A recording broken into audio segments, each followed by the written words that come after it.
Hi, everybody. Welcome back to the Holistic Soul Podcast. In this episode, I want to talk about the weekly horoscope for December 15th through the 21st, 2025, and give you some guidance as to how to navigate the shifting of the energy that's happening this week. So I'm going to go through the three major astrological shifts or transits, such as Mars moving into Capricorn this week, the new moon in Sagittarius, yay, I love Sagittarius energy, and the solstice or the sun moving into the sign of Capricorn. So when we have planets shifting signs, so Mars and the sun this week are both moving into Capricorn and moving out of the sign of Sagittarius, where they've been for a bit. Mars will be in Capricorn until January 23rd, 2026, so a pretty decent transit. And we'll be dancing and moving along with the sun, which will also be in Capricorn, starting the 21st of December until around the 21st of January. So let's talk about the shift in energy.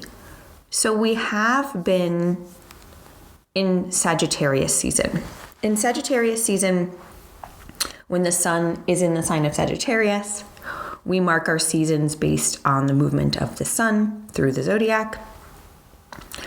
And Sagittarius season has had Mars in Sagittarius along with Mercury and Venus. So we've had a planetary lineup of a lot of Sagittarius energy. And Sagittarius is a mutable fire sign. When I talk about the quality of a sign, such as cardinal, fixed, and mutable, it really is important because mutable signs, for example, are always going to be the signs that are right before a new season. And Sagittarius season is right before we shift into a new season of winter when the sun enters Capricorn, because Capricorn is a cardinal sign and all cardinal signs start the seasons. And then all fixed signs, for example, we're in the middle of a season. We're really seeing that energy through. So going back to the mutable energy of Sagittarius, mutable signs love flexibility. They love change. They're very adaptable. And they need a lot of variety. They tend to be very open-minded and open to many ideas and perspectives and beliefs. And so when we are in this season of a mutable sign such as Sagittarius, we are going to want to explore, that's the fire energy of Sag, we'll talk about the element in a minute, we're going to want to explore all of these different experiences and beliefs and perspectives and just have more, right? Do more. It's not single focused at all. If you have any Sagittarius energy in your chart, sun, moon, rising, Mars, Venus, Mercury, whatever, you'll really relate to that energy because Sagittarius being also a fire sign, so it's mutable fire, Sagittarius energy is driven by what they're curious about, but more so on the inspiration, inner fire, like what lights you up, right? And fire energy is about external experiences because the movement of energy for all fire signs, that would be Leo, Sagittarius, and Aries, it's a yang or external energy. Okay. And so when we have a season of Sagittarius energy, we are looking for the freedom and we are desiring the freedom to get out and explore and have these new experiences. So, which is lovely. I'm a Sagittarius moon and Mars and many other things. So I always say it's like the wild horse, like don't cage me in, right? I need like a good container. So there's a fence around this huge pasture, right? but like I don't feel like I'm restricted for if I want to run around, right? And why I say we need a little bit of a container is because with all mutable signs, the shadow side of Sagittarius is that we get too scattered. We run off and we escape the reality of what I have to do, right? The responsibility. So with the movement of Mars out of Sagittarius and into Capricorn, it's going to start to balance out some of this Sagittarius energy and give it a little bit more structure and some boundaries so that we don't get too scattered. We don't get lost in just the doing and exploring without really integrating and manifesting. So that was a long-winded way to explain this Mars shift into Capricorn. And we're still going to have the Sagittarius energy because Mercury is still in Sag. Venus will be in Sagittarius until the 24th. So the next week we'll talk about the movement of Venus into Capricorn. And we also have the new moon in Sagittarius this week on either the 19th or the 20th of December, depending upon where you're located. So we're starting to kind of dip our toe into Capricorn energy, but still have the desire for experiences and exploration with the Sagittarius energy. But what I love about Mars moving into Capricorn, Mars loves being in Capricorn because Mars is about goals and getting things done and taking action. And Capricorn is a cardinal earth sign. So what that means is that it initiates, but it does it in a very structured, grounded way. Practical. There's a plan.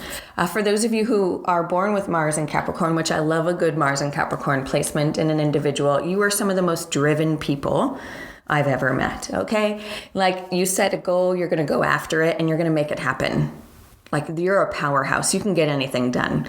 And that's the energy we're all going to feel when Mars is transiting through Capricorn from the 15th of December until the 23rd of January. So I love Mars and Capricorn energy for the beginning of the year, setting intentions for the year ahead, and really coming up with a plan of action on, what it is you actually want to manifest.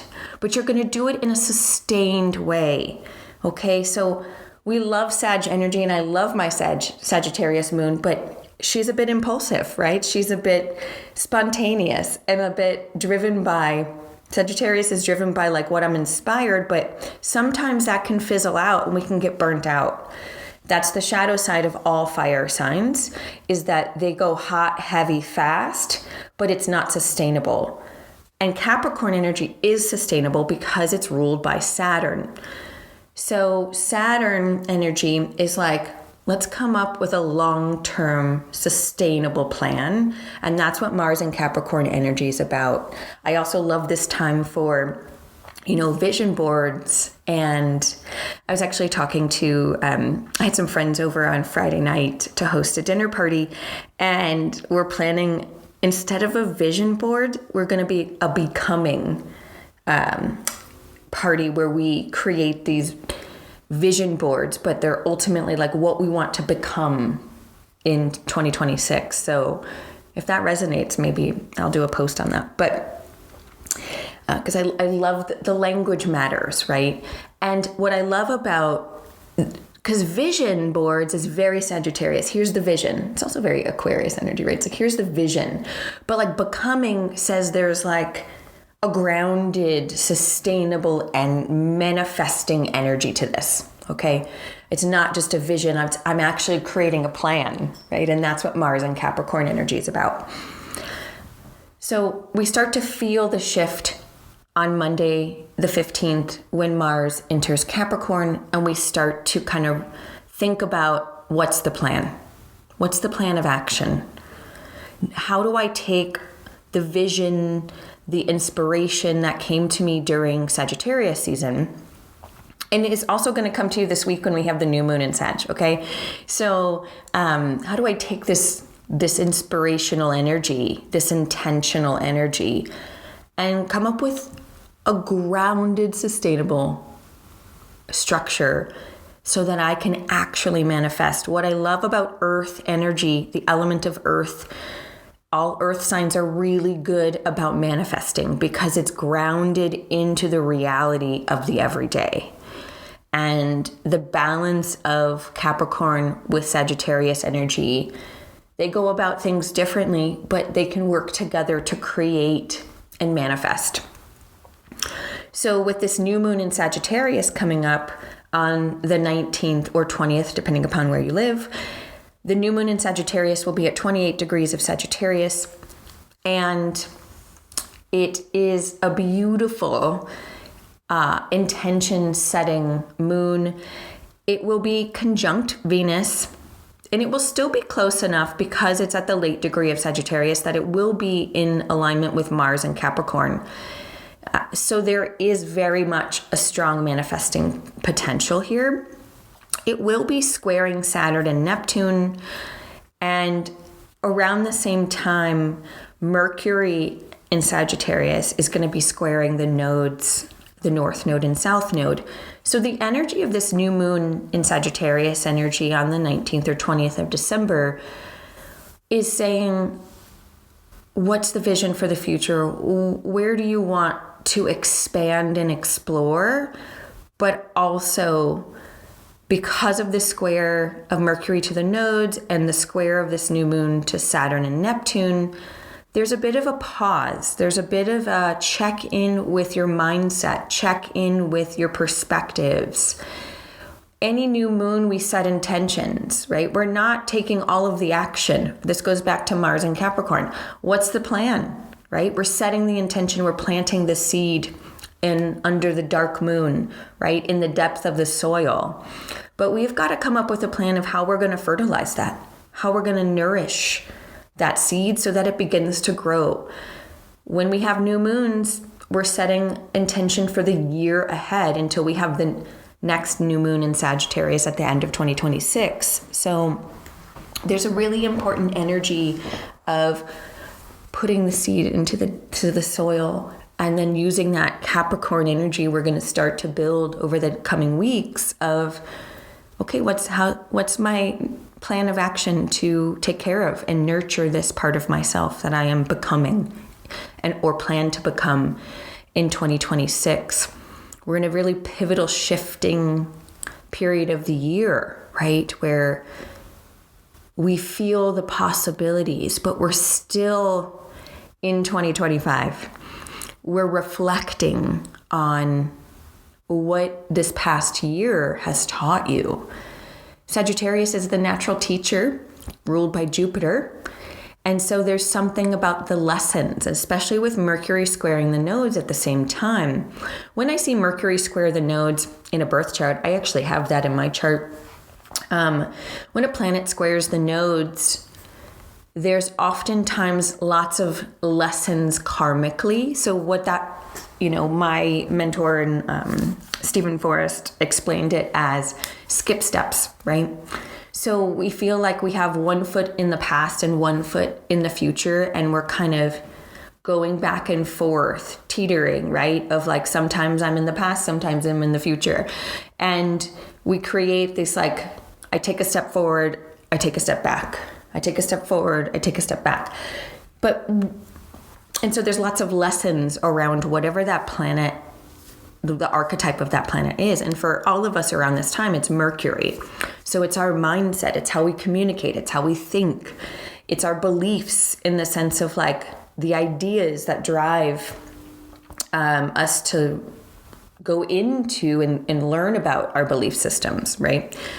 So there's something around your mindset or how you communicate about ideas. And sometimes when Mercury is transiting, which it will be, the sign of Sagittarius, is we have too many ideas. We have a lot of ideas, but not a path to ground them. And we can feel a bit scattered. So you might feel scattered in your thoughts and your ideas, maybe in a little bit of your communication. So with this Mercury square the nodes around this week and around this new moon, there's an energy of like slow down, reflect, meditate, right? Get grounded. You'll feel more grounded as we get to the solstice when the sun enters Capricorn on the 21st. And we move a little bit more into the energy of Capricorn, into that earth sign energy, so we can really like take the time to go inward. Earth signs, water signs, they are all yin energy. They go inward. They don't go external, whereas fire and air signs like Sagittarius, for example, is an external energy. So we're shifting from the external to the internal. So it's a really good time to kind of ground and sit and reflect and like be in the body, get out in nature, right? Journal, use your hands, make things, cook, whatever it is, like really ground it into the reality. Here's a good example. A lot of times around this time of year, especially as we get closer to the Capricorn season that relates to after January 1st, a lot of people are, for example, like starting new health and wellness routines, right? So why don't you get started now, right? In the sense of like, you have the idea of, I want to make a change. Well, why don't I start initiating and using my hands to like cook foods that are different, or to read books that might give me some ideas on how to start to develop this maybe new ritual or new wellness plan I want to do. That's just one example. So on the solstice, it's just a beautiful transition into a new season. We're moving into, and especially in the northern hemisphere, the season of winter, and it goes along with the Capricorn energy, which is very yin. It's about going inward. It's cold outside, so we go in to find warmth and comfort. From a wellness perspective, and I'll do a post on wellness tips for Capricorn season, because when we're in earth yin energy, it's about nourishing the yin. So how we nourish the yin part of ourselves, how we nourish our body, is warming, comforting foods like soups and stews. That's why we call it soup season, right? We're in the season of, we need to really nourish the yin energy within ourselves.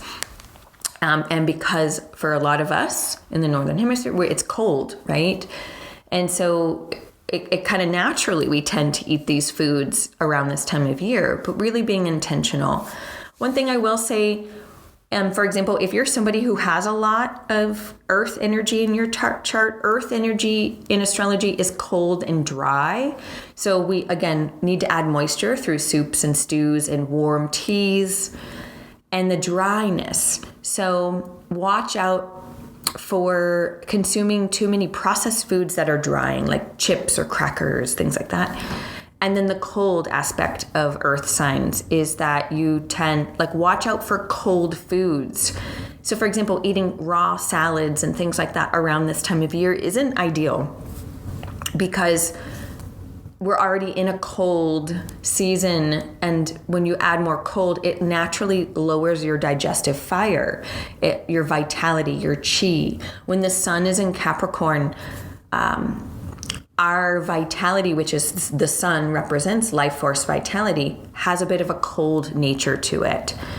A little detached, a little like isolating, because Capricorn energy is ruled by Saturn. So we tend to isolate a bit, and not in a negative way, in a way of like, maybe I need some more alone time to go inward. It's probably going to relate to, the holidays. We want to be around people we love, and we might be a little bit more extroverted during this time. And so you might have a little bit of a hangover, an extroverted hangover, where you just like, I need some to fill my cup. And so what do? I go inward. And what are the things that help me go inward to do that? So that's absolutely something that I would say to pay attention to, especially because, yes, the sun enters Capricorn on the 21st. And then you're like, gosh, I've got to put on this extroverted face, but the energy is very much also saying, at the same time, please try to find some inward moments of reflection and rest. For those of you who track the sun through your chart, that's something that I teach my clients. Pay attention to what Capricorn house is activated for you, because wherever the sun goes in your chart, your energy and life force goes. So for example, I'm an Aquarius rising, and that's my 12th house season, Capricorn season. So it's the 12th house for me right before my first house. And so I always say, pay attention to whatever your 12th house season is, because you need even more rest, right? So for me, I'll be doing a lot of meditation and reflection during this month, and trying not to overdo it, right? So pay attention, find out what house in your birth chart is ruled by Capricorn, and it's based on your rising sign. And so you can kind of see where your energy's also going every time we have the sun moving signs. For those of you who live in the Denver area of Colorado, I'll see you if you're going to be at Red Rocks, where we drum up the sun on the solstice. It's my favorite thing. You go to Red Rocks Amphitheater and bring your drums, or just come. And if you're going to be there, it's one of the most magical things to do. So if you happen to live anywhere close to Denver, Colorado, it's such a cool experience. If not, do it outside your house. Take a drum, take whatever you have, right? Even if it's a pot and a pan, I don't care, right? It can create a drum. And just get outside the morning of December 21st with the sun, ideally, and bring up that energy of the sun entering Capricorn. So yeah, that's it for the week ahead. And drop a comment, ask questions, and anything you're interested in learning about as I talk more about this. You know, I told you this podcast is very much like I woke up this morning. It's 4:44 in the morning. Hey, hi Spirit. And just, I was like, let's talk about the week ahead, because I think it's really important, and all my air sign energies just love to talk anyways. So anyways, okay, that's it for this episode, and have a beautiful week.